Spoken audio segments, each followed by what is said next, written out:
you'll be able to see once that shipment has started to be unloaded at the Amazon warehouse. At that point, your listing will also be activated and you'll be able to see how many units you have in stock there. So that part of it's pretty simple. The small light program, I actually don't have any experience with it before. So unfortunately, I don't really have any insight for you on how you go about applying for that. Sorry. On YouTube, Brandon said, "Hey Greg, my listing's closed due to a high order return rate. Any advice?" This has happened to me a number of times. What happens is if your product gets returned a lot, what Amazon believes is higher than normal, they'll oftentimes suspend your listing and ask you to come up with like a plan of action how you'll improve this. So what I've found is it's very easy to get these reinstated. You essentially just respond and say something like, part of it depends on what the reasons are for people returning this item. But sometimes I just respond and say like, oh, hey, it was a miscommunication on how you assemble this item. We're going to start emailing out a PDF with assembly instructions. Or maybe it's something else. But from what I've found, you can pretty much reply to Amazon and just tell them kind of whatever they want to hear, and they'll normally reinstate it after that. But big picture, you should be thinking about how do you decrease these returns, because they are costly to you. And obviously, some of these probably result in bad reviews if people are having problems with it. So yeah, you do want to look at, why are these getting returned and what can you do to help fix that? Another one on YouTube, Dean said, "I noticed my FBA fee went up during the holiday season, but I expected it to go back down after the new year. It has not. Is this normal?" So there's a few different types of FBA fees, right? One type of FBA fee is just like the commission and the pick, pack, and ship fee. These over the past 5 years, they have been increased once or twice per year, to keep up with inflation and whatever else, Amazon's increased fees. So that's pretty normal. I forget when the last one was, but I think if I remember right, it was in Q4 of last year. Okay. So that's not going to go back down for the holidays. Those just, incrementally have been going up and up and up over the past few years. It's normally a small amount, kind of what I think is what keeps up with inflation. So that's not a big deal. The storage fees increase dramatically over the holiday season, and these do go back down after the new year. So I don't know exactly what fees you're talking about. If you're talking about Amazon's commission, the pick, pack, and ship fees, those don't go down. If you're talking about the storage fees, those have gone down. Vivek on YouTube said, "What's the future of product launch in 2018? It's the same that we've been kind of teaching in 2017. Okay. So what my plan, what I do for product launches, I've done this a whole bunch of times. It's very successful is, to get started, you need to get product sales. The two best way to get product sales are through offering coupons on a site like JumpSend and setting up PPC. Before you do this, your listing is just lost on the deep, dark holes of Amazon and no one can ever find it. So you need to get sales for this product to start organically ranking well, okay? And that's how you do it with PPC and through coupons on a site like JumpSend. I'm normally pretty aggressive with these ways to get sales until my product starts organically ranking well, at what point it will get organic sales and then organically sell well. So that's the gist of it. I incorporated, then a few months after, someone else trademarked my company name. Would this cause any problems in the future? If so, what steps should I take? All right, so I'm not a lawyer, so this isn't legal advice, but this is my understanding of how all this stuff works, all right? This was from Chris on YouTube. It doesn't, from my understanding, it doesn't matter what your name is that you incorporate under, right?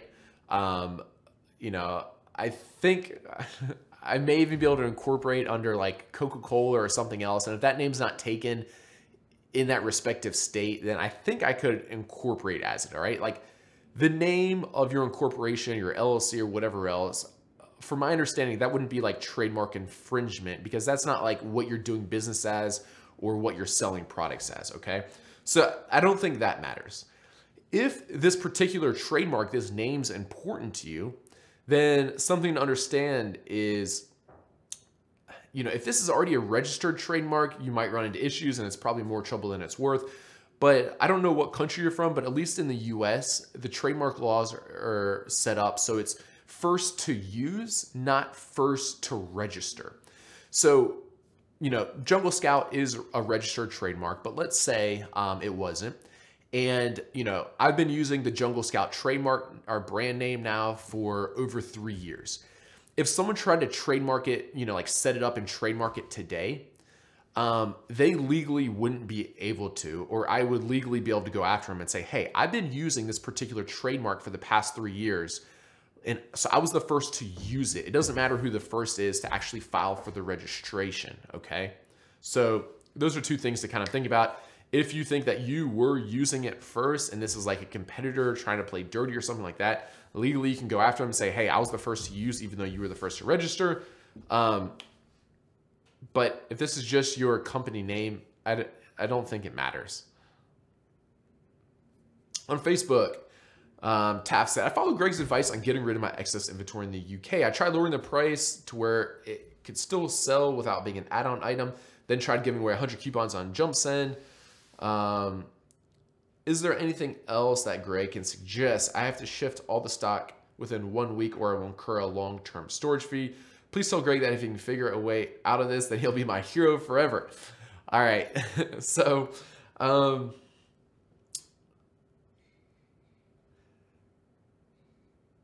if it was me and you're really worried about the long-term storage fees, you'd have to kind of do the math. You know, it's like, in what scenario do you lose less money?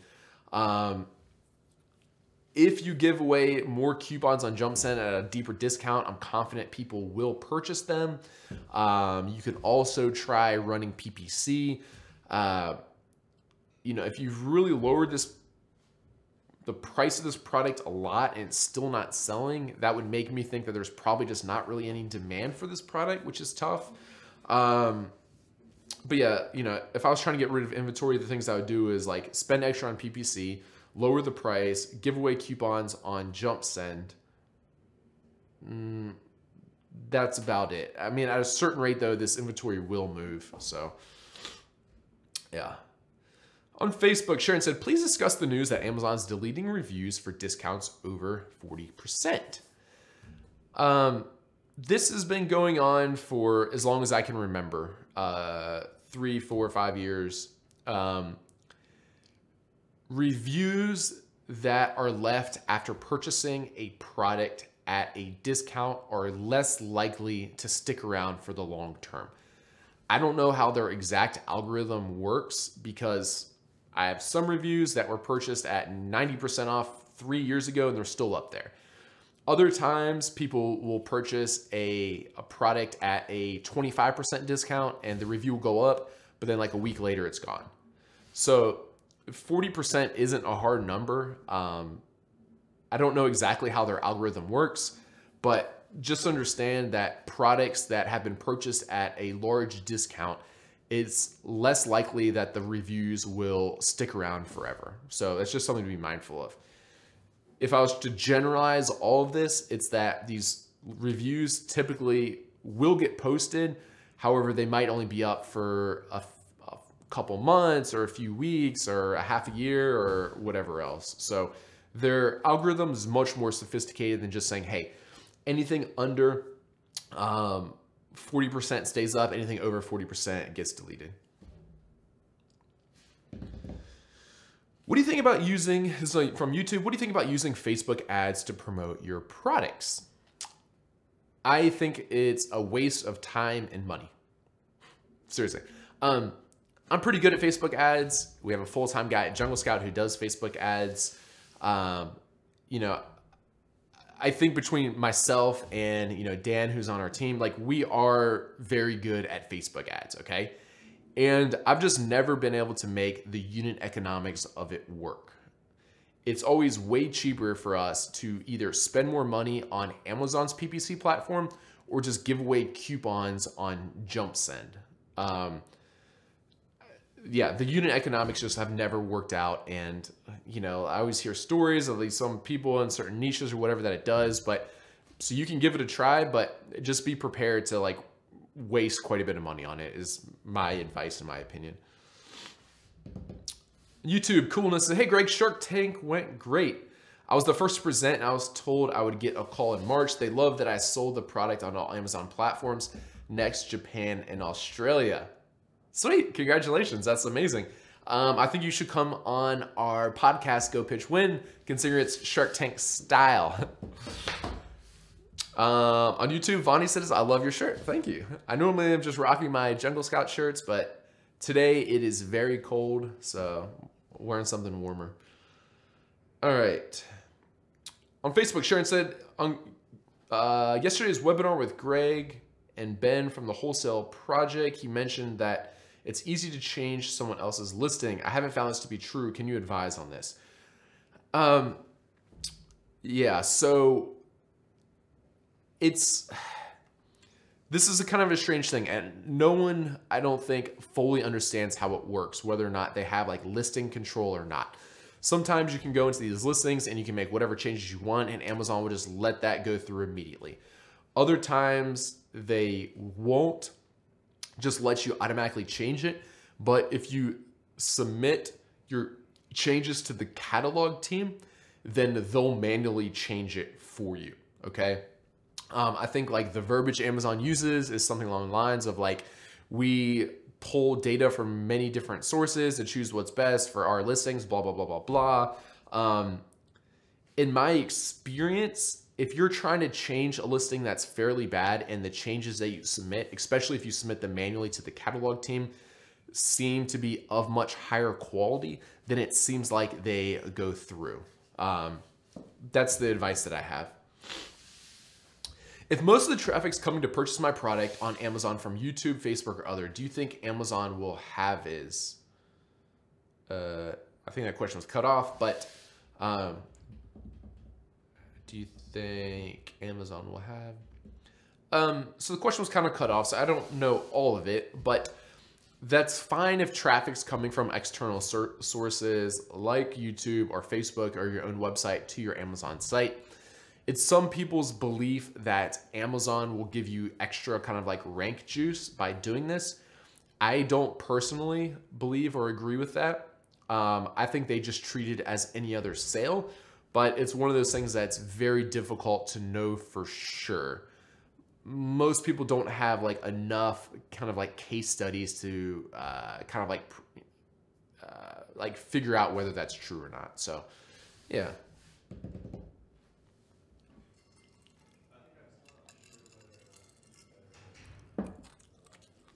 All right, on YouTube, Valerie, I use Jungle Scout and I track a few products, and the product are selling the best are having just one pick. I don't understand how this is possible.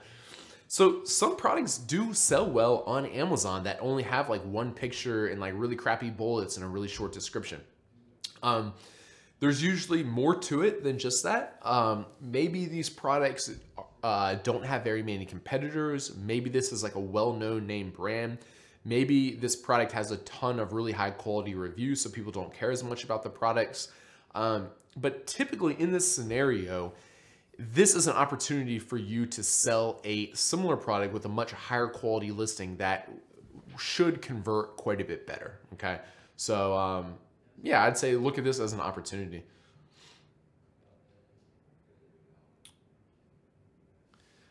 On YouTube, Greg says, hey Greg, can I list one product in 2 different categories? No. You can only list a product in one category. Back in the day, actually just as recently, like a year ago, you could add your product to multiple categories and subcategories, and you could email seller support and have them add it to more categories than that. So some listings have been grandfathered in where they're in like multiple subcategories, but Amazon doesn't allow that anymore. Those are just old listings that haven't been changed yet. Jamal on YouTube said, what other forms of advertisement can be done other than sponsored ads? You can do the sponsored ads, which just show up, you know, like if you look at the search results now, that's like usually the first 3-ish listings will have like a little sponsored badge next to it. That's like what I think of as traditional sponsored ads. There's another type called headline ads. And these are like, if you search, you'll see like a bar across the top that usually has like 3, if you look on a desktop at least, it has like 3 pictures on it with usually like a little piece of sales copy saying like, our products are the best or whatever. So that's a different type of advertisement you can do. You do have to have 3 at least child products that you can list on there. So that's something to keep in mind. If you use the Amazon Marketing Services, AMS, there is one other type. These are the ads that go underneath like the buy box section on the right-hand side of these product listings. So that's one other type. Those seem to be the least effective, but those would all be the types of advertisements that you can do on Amazon's platform. Of course, you can use like Google AdWords or Facebook ads or YouTube ads or whatever else, but I wouldn't recommend them. Any updates on Jungle Slumbers? I think Jungle Slumbers landed in the UK a couple days ago. I'd have to check with Kim, but I know she said, actually, I think they were scheduled to land on the 14th or 15th. So that's a few days ago now. Yeah, I don't know that. I'm gonna have to check with Kim. I know the listing was all ready. We ran into some delays with we had a really hard time getting our account approved in the UK. But yeah, I think they should be up now. I don't know if we've started a giveaway or not. I'm gonna check with Kim. They should be up though. All right, on Facebook, a long one. Does Amazon still offer account managers?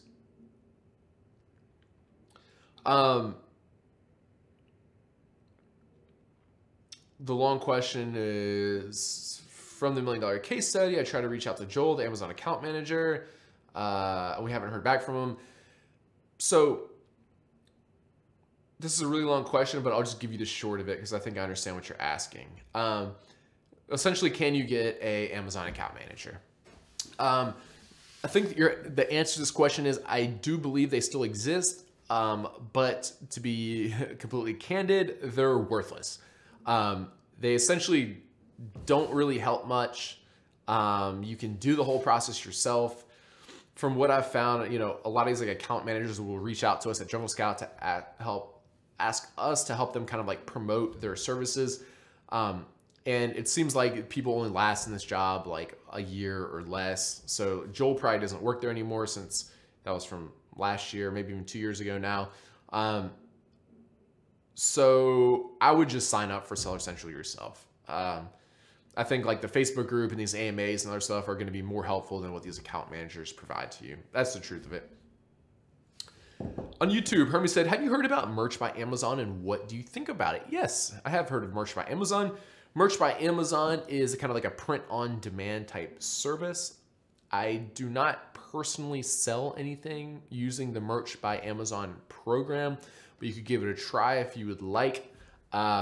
I don't know too much about it since I haven't personally done it, but things you can do is you could create t-shirt designs and put them up on there, and Amazon would print these when they get ordered, that type of thing. So yeah, when it was brand new, I think people were having quite a bit of success because there was like no competition on there. Since then, I think they've really tightened up the rules, and I haven't really heard about anyone really doing well on it who's just like recently signed up. All right, on YouTube, Rogue Seller says, is there a way to tell if a competitor is generating sales outside of Amazon's platform? No, this is the short of it. Even if it's your own product, it's very difficult to figure out if you're generating sales outside of Amazon's platform. So no, there's no good way. On YouTube, Blue Checker said, hey Greg, what's the best advice you could give to be successful on Amazon?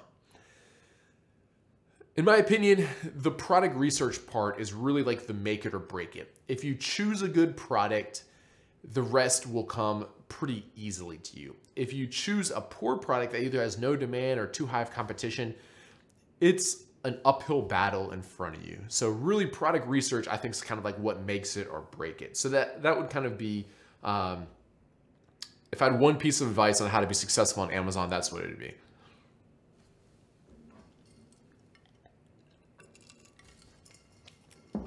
On Facebook, hello, Greg. New product listing, not in the buy box, cannot do PPC, please advise.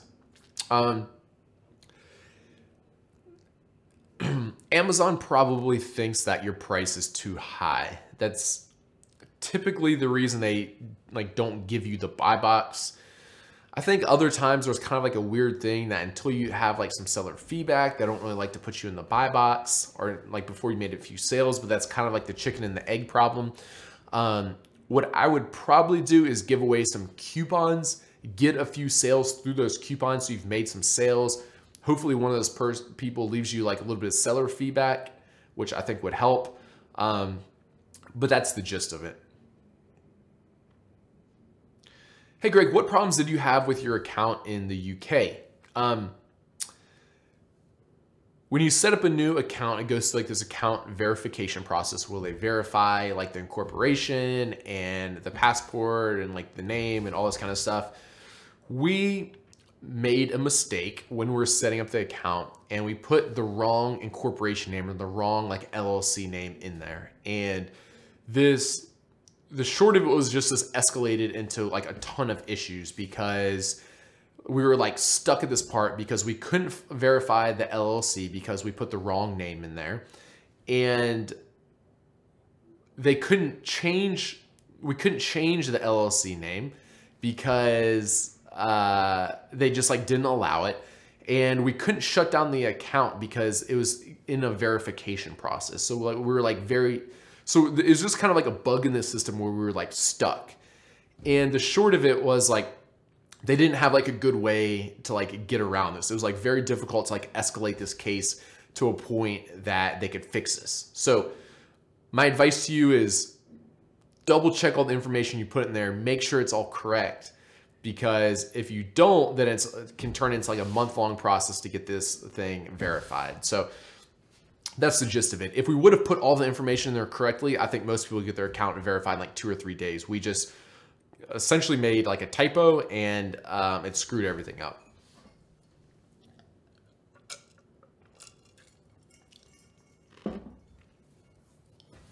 On YouTube, Danny said, I've been running a deal on JumpSend to get more reviews. Amazon prevented a customer review that are not verified because there were a lot of reviews recently. What should I do? Actually, I haven't heard of Amazon preventing someone leaving a review. Did they get like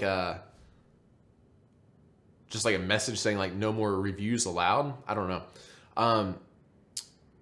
But if you've already had a lot of reviews recently, that's what you said, then I would probably just hold off, you know, like aggressively trying to get more reviews and just let it get some organic sales. I don't know, maybe something in Amazon's algorithms like, hey, this person just got 20 reviews from these like heavily discounted products, that might have kind of like triggered something in there. I don't know for sure. All right, we have about 5 more minutes. Go ahead and submit your last questions. On YouTube, Tani said, hey Greg, I listened that you never seen the bamboo sticks, and my question is, how do you take the pictures and trust that the product was the best? Yeah, so I did see like a piece of a sample, like it wasn't the full length, but they did send me a sample. So yeah, like I chose my factory based off that. They did send me pictures of like the actual product, but yeah, I didn't have like the product shipped to me first and like inspect all of these. If I wanted to do that, I would have hired like Asia Inspection or V-Trust or someone to do the inspection in China, because I don't want to inspect all that. That would be a lot of work. So yeah, that's what I do. Are reviews on Amazon still considered a verified purchase even if the product is purchased via a discount promotion? Robin Weber asked us on Facebook. Reviews haven't been a verified purchase if they used a deep discount on Amazon in probably 3-4 years. So this isn't new news. It's been like this for 3 or 4 years. If you purchase a product with a deep discount and then leave a review, it's almost never verified. There's like few rare scenarios where it is, So I'm not sure how Amazon's algorithm works, but just assume that it's not going to have the verified purchase badge if they purchase at a deep discount. It hasn't in years. Hey Greg, will you be making a mobile app for Fetcher? That would be so awesome. Irma, yes, a mobile app for Fetcher is in the pipeline. We need more developers, which brings up a good point. If you guys are interested at working at Jungle Scout, we have about a dozen open positions right now. You can find out more about them at junglescout.com/jobs. We're looking to hire customer support people, developers, product managers, as well as a few other open positions. So if any of those sound marketing positions, if any of those sound interesting or you think you'd be a good fit, junglescout.com/jobs. I would encourage you guys to apply. Once we get some more developers, we'll start working on the mobile app, Irma. All right, we have time for 2 or 3 last questions.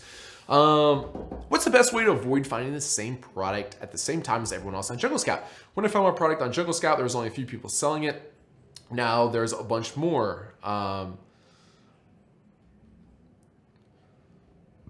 Good question. I would recommend maybe looking for a product that's a little bit outside of like my typical recommendations. So you could look for something like a little bit more expensive or a little bit less expensive, or maybe like less demand than what I typically recommend or something like that. Yeah, those would be my tips and kind of like thinking outside the box that like other people might not be launching. What's the best category for FBA beginners? I'd probably recommend any of the categories that you don't have to get ungated for, just because it's easier to start. Hello, what's the best way for you to get keywords? I mean, what do you think is the best tool out there to get them? I typically just use Google's Keyword Planner, or another tool is called keywordtool.io. Those are both pretty good tools, and you should be able to find the bunch of good keywords that way. On YouTube, Blue Checker says, great advice. Thanks, Greg. You look snazzy as always. Thank you. All right, last question. This is from Rocket League on YouTube. Hello, Jungle Scout. I got 500 units, all 1 kilogram each. Should I ship by sea or by air? It's hard. If this is like a pretty high priced product, it might make sense to ship by air, but you're probably going to want to ship this by ocean. Yeah, it's 1 kilogram by air is going to be about $7 per unit.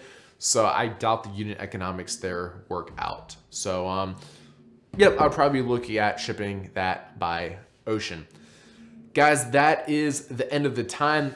If you missed the beginning, I talked about a new podcast that we're doing. We need applicants. We're choosing 10 applicants to win $10,000 for them to start their business. The podcast is called Go Pitch Win. It's a Shark Tank style podcast where you pitch your product or business idea. If you beat out the other 9 contestants, you get $10,000 free and clear. junglescout.com/podcast is where you can enter for that. 2 other announcements real quickly. gregmercer.com/nomad. I am giving away a kit of Nomad gear to a few lucky winners. So I'd encourage you to go there and check it out. And lastly, who wouldn't want to work at Jungle Scout? We have like a dozen open positions, and I can't believe you guys aren't at junglescout.com/jobs applying right now. We need CSRs, marketing people. We need developers. We need product managers. junglescout.com/jobs. It's the coolest company in the world to work at. I don't know why you wouldn't want to work there. Thank you guys very much. We're just over time now. We'll see you next week. It's been fun. Take care.